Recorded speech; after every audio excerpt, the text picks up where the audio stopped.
बच्चों, इस वीडियो में हम इंग्लिश पढ़ेंगे और इंग्लिश में आज का हमारा टॉपिक है यूज ऑफ अ और एन। पहले हमें ये पता होना चाहिए कि इन दोनों में क्या अंतर है, अ और एन। ठीक है, अगर दोनों का अर्थ समझा जाए तो दोनों का अर्थ एक ही होता है, एक। आ इसका मतलब भी एक है और एन इसका मतलब भी एक है। यानी कि कोई एक चीज, एक वस्तु, वो आदमी भी हो सकता है, वो कोई वस्तु भी हो सकती है, कोई जीव भी हो सकता है। ठीक है, तो अब इनका जो इस्तेमाल है, इनका जो यूज है, वो किस प्रकार से इंग्लिश में हम करते हैं वही समझेंगे। आ is used before singular number words which begin with consonants। आ का जो इस्तेमाल यूज्ड होता है, इस्तेमाल करना, बिफोर होता है पहले, सिंगुलर होता है एक वचन। ठीक है, सिंगुलर नंबर से मतलब क्या, एक वचन, वर्ड्स शब्द, which begin with consonants जो कि व्यंजन से शुरू होते हैं। ठीक है, अब ये ध्यान से देखना है आपने। जैसे एक ये बॉक्स है, इसमें लिखा है अ बॉक्स, इसको एन बॉक्स क्यों नहीं लिखा है, हमने इसी बात का ध्यान रखना है। ए के बाद जो वर्ड लिखा है, देखो ये बॉक्स लिखा है, इस बॉक्स का पहला अक्षर आपने चेक करना है, ये कॉन्सोनेंट है या वॉवल है। ठीक है, वॉवल हमारे कौन से हैं, 5 वॉवल होते हैं, ए, ई, आई, ओ एंड यू। ये 26 जो हमारे अल्फाबेट होते हैं इंग्लिश के, उसमें से 5 वॉवल होते हैं और बाकी जो 21 हो गए वो कॉन्सोनेंट होते हैं, यानी कि व्यंजन। ठीक है, ये 5 हमारे स्वर हैं, जैसे हिंदी में होते हैं वैसे ही इंग्लिश में भी होते हैं, स्वर और व्यंजन। जो स्वर होते हैं वो अपने आप में कंप्लीट आवाज होती है। ठीक है, और जो व्यंजन होते हैं वो स्वर के साथ बोले जाते हैं। तो इसमें देखिए ब, बी ओ एक्स, बॉक्स, यानी कि बी क्या है, एक व्यंजन है, कॉन्सोनेंट है। अब toy, a toy. T, T क्या है, स्वर या व्यंजन, ये एक व्यंजन है, T. A cat, cat. C क्या है, एक कॉन्सोनेंट है यानी कि व्यंजन है।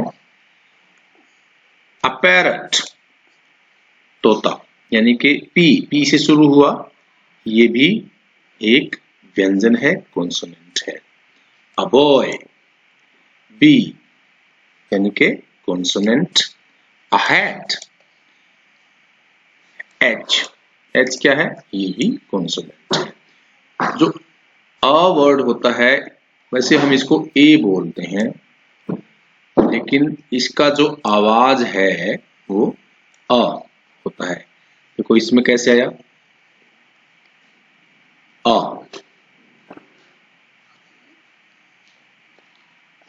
अ cat, a toy, a hat, a boy, a parrot.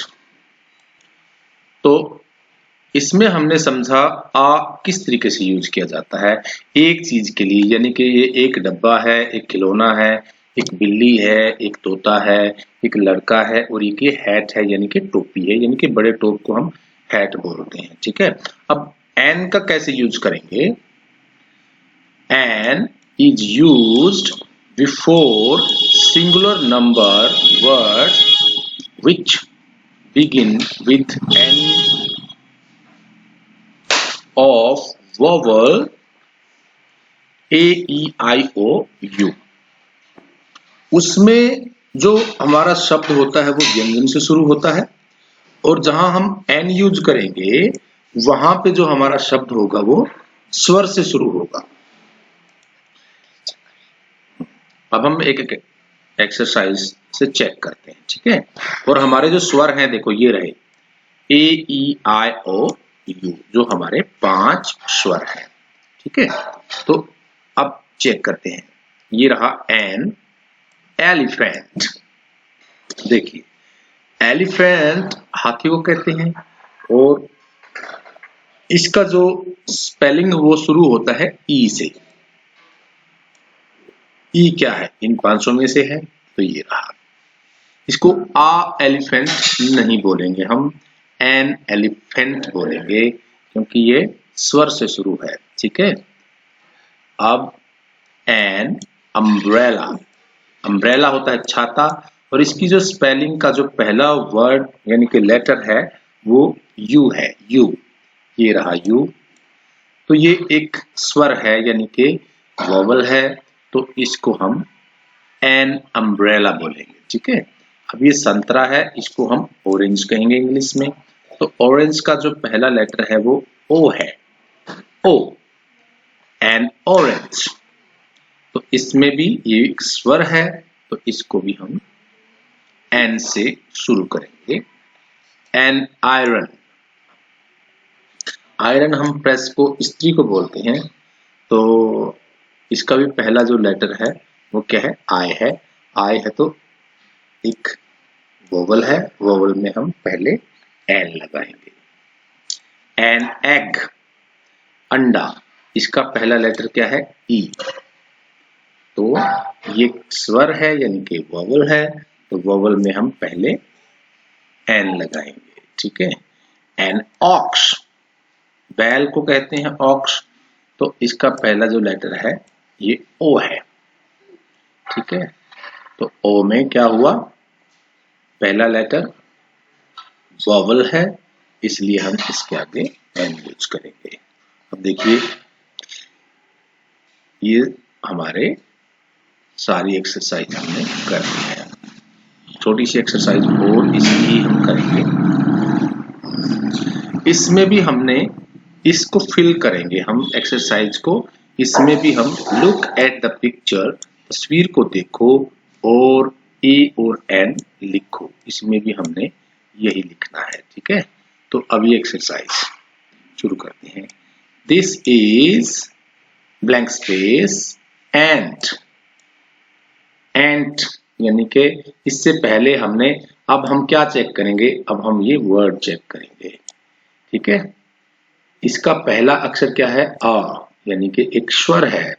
स्वर है तो इसके आगे हम क्या लगाएंगे, ए लगाए या एन, इसके आगे हम एन लगाएंगे। एन एंट,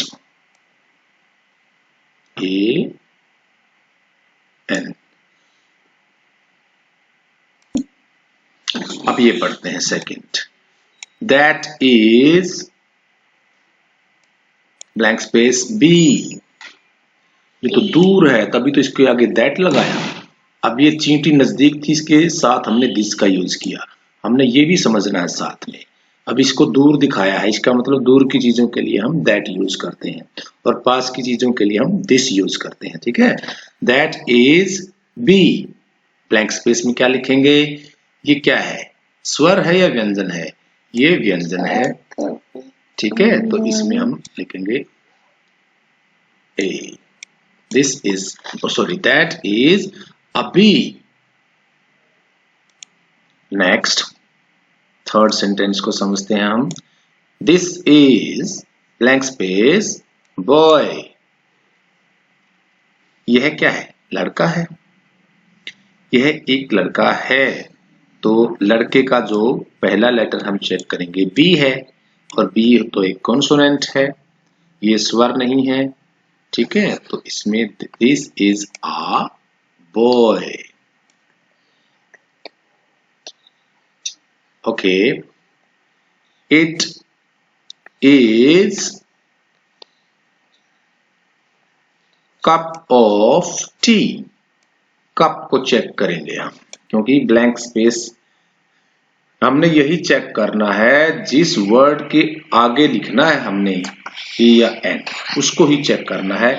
ये ऑफ टी ये नहीं चेक करना हमने, ठीक है। तो कप का पहला लेटर जो है वो है सी। सी क्या है? सी इज अ कॉन्सोनेंट, सो हम यहाँ पे ए लिखेंगे, ठीक है। नेक्स्ट है it is ice cube. Ice को चेक करेंगे। आई का पहला अक्षर लेटर क्या है? आई। आइस का पहला लेटर क्या है? आई, तो एन आएगा, क्योंकि ये एक वोवल है, ठीक है। तो इन चीजों को आपने ध्यान रखना है। That is pig. पिग का पहला लेटर क्या है? पी, और ये कॉन्सोनेंट है, तो यहाँ पे ए आ जाएगा, यहाँ पे आ जाएगा। It is orange. ऑरेंज का पहला लेटर क्या है? ओ, एन आ जाएगा, क्योंकि ये एक वोवल है। That is elephant. An elephant, क्योंकि इसका पहला लेटर कॉन्सोनेंट है। तो ये छोटी छोटी चीजें आपने ध्यान रखनी है। It is an ink pot, क्योंकि पहला लेटर जो है आई है।